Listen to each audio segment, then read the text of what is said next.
is every soul's destination to achieve moksha, or some other different? Yeah. So yeah, I think it's a big question. It's a complicated question. So if you look at various religious systems of the world, okay.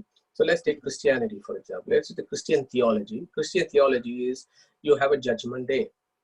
Depending on what good activities you do, what bad activities you do, then there is a decision that is made.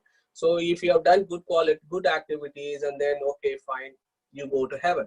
And if you have done bad things, you go to hell. So that is one view from a Catholic theology. That is how they approach this problem. The other way of looking at it is, if you look at, say, our own Vedic schools, for example, if you start with a point that the key we discussed three concepts. There is Brahman, there is Jiva, and there is Jada. Three entities in all of existence.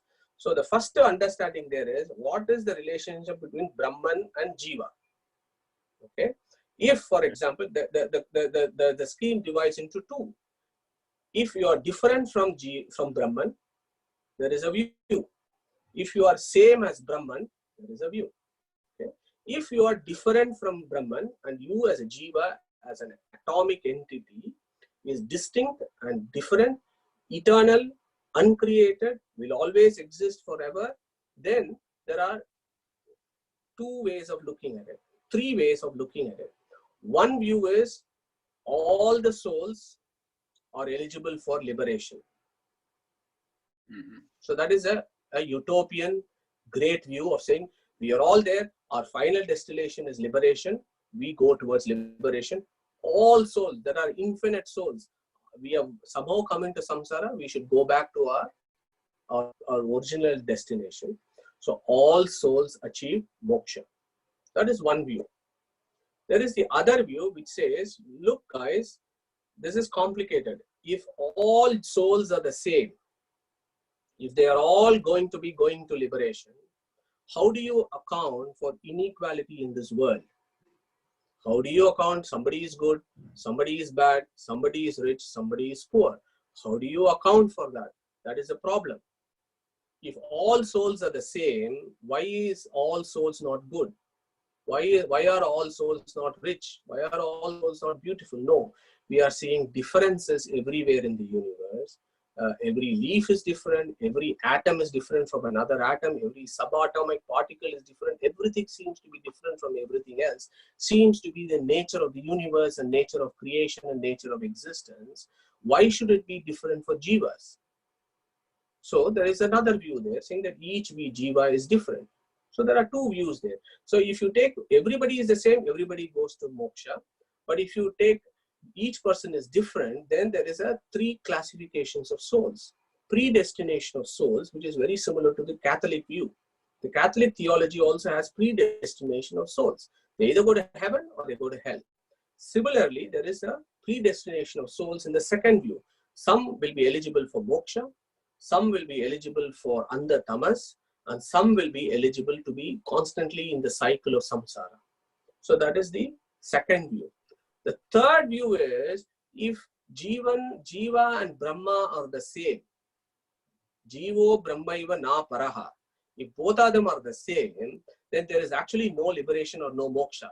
It is irrelevant to talk about moksha if Brahmatma Aikya is accepted. It is irrelevant because there is nothing that needs to be attained. You are already Brahman. It is not that in the future you are going to become Brahman. You are already Brahman now. So where is the need for moksha? So those are three different views around this. So I think it's an interesting area to explore and study and see where your own views fit into this.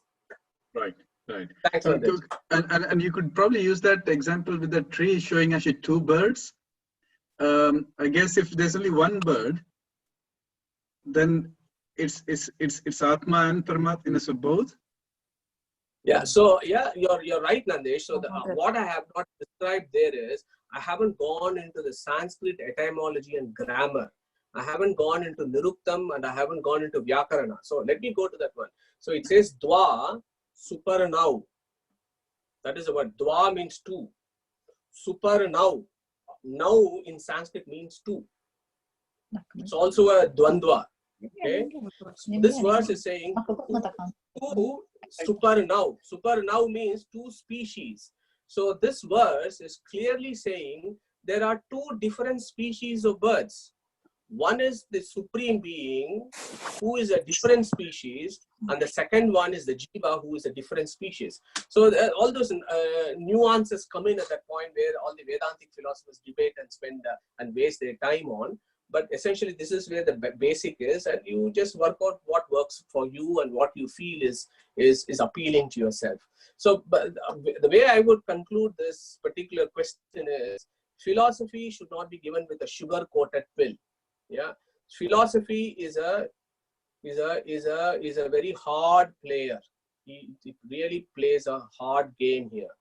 If philosophy means, so one of the definitions of philosophy is determination of things as they are in themselves. So for such a determination, you need to use experience as a foundation in which you need to start philosophizing. If you don't use experience to start your philosophy, then it becomes complicated. A philosophy which is not based on experience is dry speculation, whereas a philosophy that is goes against experience is not philosophy at all. So a philosophy should give an explanation of what we are experiencing in the world. So that should be what is called sakshi anubhava. So we have to base our philosophy with what we experience in our daily world, daily life. Now I would challenge, am I experiencing that I am Brahman? No. So I would space this argument based on simple experience. There are endless Vedantic scriptures to debate that.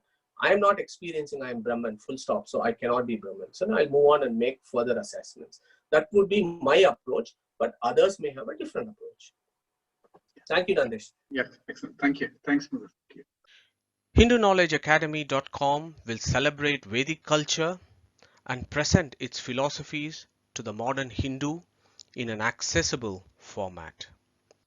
Our ancient heritage is our greatest strength. Through preservation and dissemination, together let us spread positivity in the world. Thank you for listening and welcome to Hindu Knowledge Academy.